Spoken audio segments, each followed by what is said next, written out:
축구장 200개를 가득 채울 만큼의 미사일과 드론이 단 한 사람의 손가락 끝에 달려있다고 상상해 보십시오. 그 손가락 주인이 지금 이 순간 침묵 속에 전략 회의를 하고 있는 게 아니라 동네 햄버거 가게에서 패티 추가를 고민하고 있다면 어떨까요?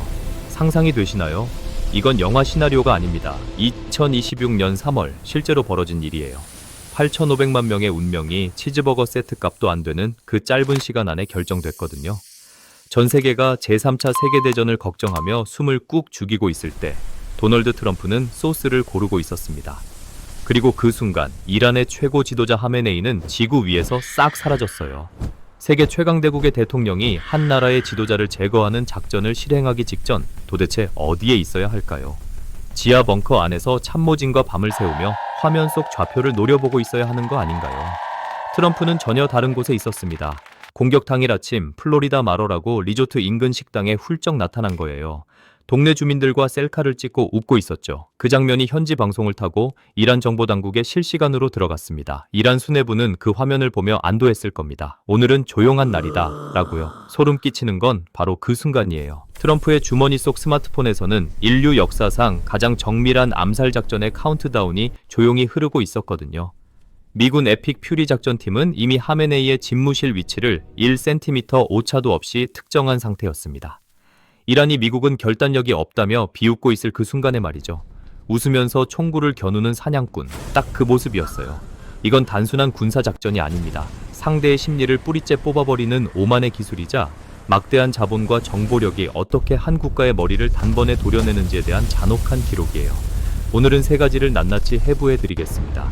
첫 번째, 이란이 왜 이 함정에 스스로 걸어 들어왔는지 그 심리적 배경. 두 번째, 2시간 동안 정확히 무슨 일이 벌어졌는지 그 작전의 전말. 세 번째, 이 전쟁의 불씨가 지금 우리 경제와 지갑에 어떻게 파고들고 있는지 그 차가운 경제학적 현실입니다. 시간을 조금 거슬러 올라가 보죠. 2025년 하반기, 중동은 이미 활화산 직전이었습니다. 이란의 핵 농축도가 60%를 돌파했거든요.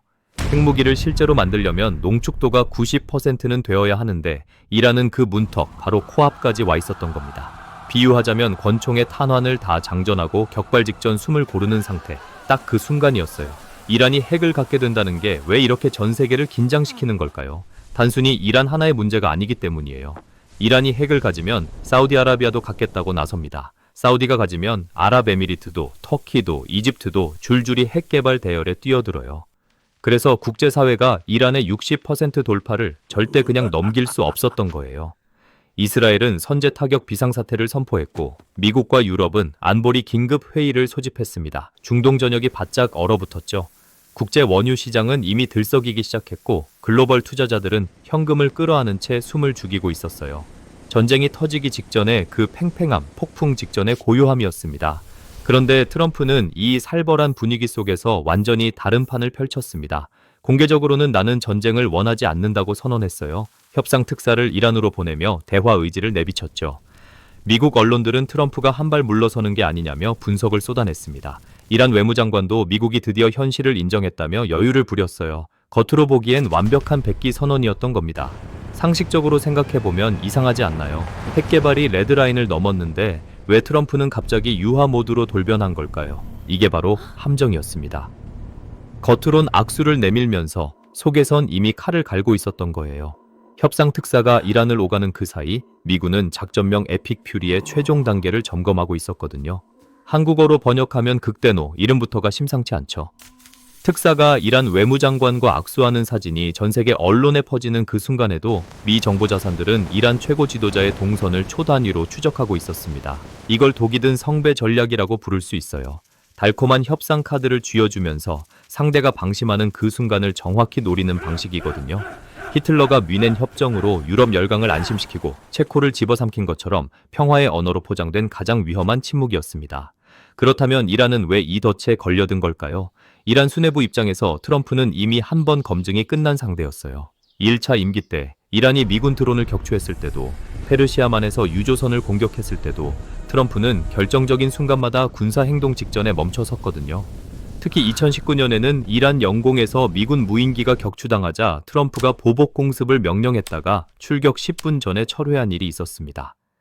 당시 트럼프 본인이 예상 사망자 150명이 너무 많다고 해명했죠. 이 장면 하나가 이란 지도부의 머릿속에 깊이 박혔어요.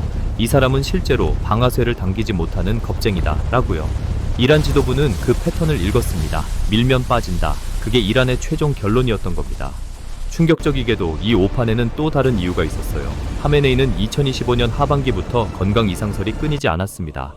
공개석상 등장이 눈에 띄게 줄었고 일부 외신에서는 심각한 지병을 앓고 있다는 보도도 나왔거든요. 37년을 버텨온 절대 권력자가 흔들리기 시작하면 그 조직 전체의 긴장도가 함께 느슨해지는 법이에요.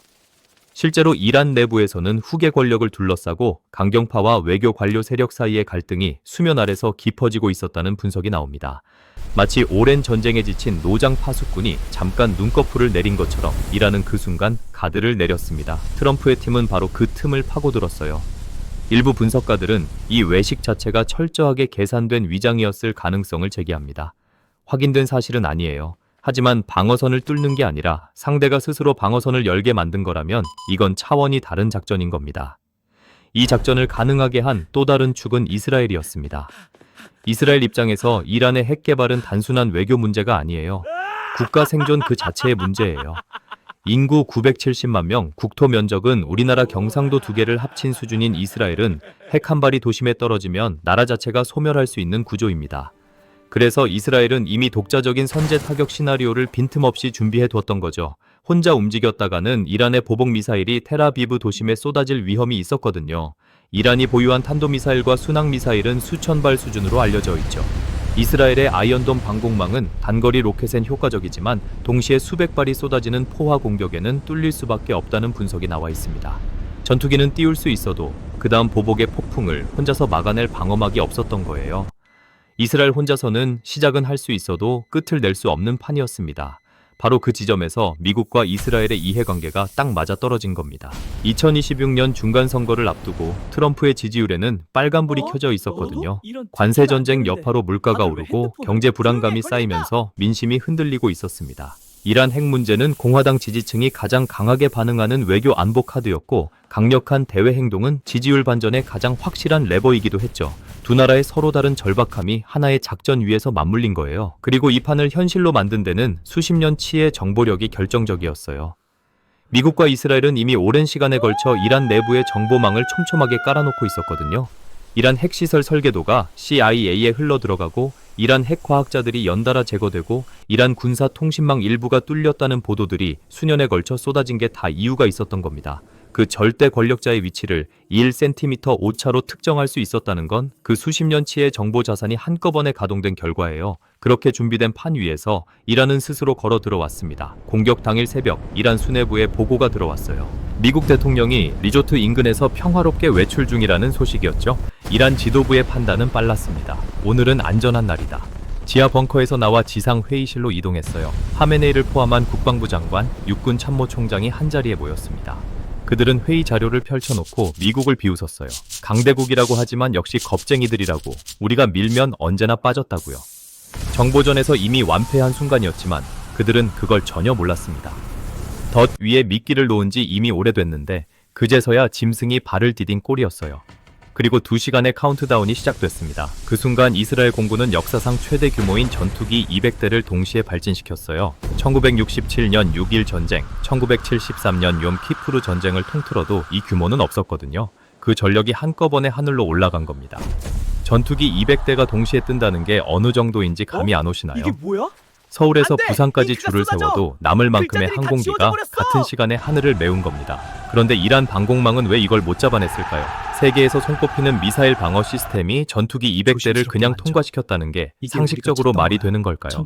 여기서 이 작전의 두 번째 핵심이 드러납니다. 타이머가 60분을 가리킬 무렵 이란 군인들이 일상적으로 사용하는 무슬림 기도 앱이 해킹됐어요. 하루 5번 울려야 할 기도 알람 대신 전혀 다른 메시지들이 뜨기 시작했거든요. 이슬람 군인들에게 기도 시간은 하루 전체의 리듬을 잡아주는 시계나 마찬가지예요. 그 앱이 이상한 신호를 내뱉기 시작하자 현장 곳곳에서 혼란이 터져 나왔습니다. 누군가 실수로 오작동을 일으킨 건지 아니면 정말 뭔가가 잘못된 건지 판단이 서지 않았던 거예요. 상관에게 보고를 해야 하는지, 기도를 드려야 하는지, 경계를 서야 하는지 순식간에 판단 마비 상태가 된 겁니다. 방공망 운영 요원들의 집중력이 흐트러지는 데는 그리 오랜 시간이 걸리지 않았습니다. 레이더를 들여다봐야 할 사람이 손에 든 휴대폰을 들여다보고 있었던 거예요. 전투기 200대는 바로 그 찰나의 구멍을 파고든 겁니다. 자물쇠를 부수는 게 아니라 열쇠를 훔친 거죠. 적의 눈을 먼저 감긴 다음 그제야 몸통을 두들긴 겁니다. 작전 종료 10분을 남겼을 때 회의실 안에 이란 최고 지도자는 여전히 자료를 펼쳐놓고 있었습니다. 하늘 위에서는 이미 소리 없는 사신들이 내려오고 있었는데 말이죠. 벙커버스터 30발이 이미 낙하 궤도에 들어선 상태였거든요. 벙커버스터가 뭔지 아시나요? 일반 폭탄이 지표면을 때리는 무기라면 벙커버스터는 땅속을 뚫고 들어가서 지하 깊은 곳에서 폭발하는 무기예요. 철근 콘크리트 수십 미터를 뚫어버리도록 설계된 겁니다. 이란의 지하 벙커와 요새화된 시설들을 겨냥해서 만들어진 거예요.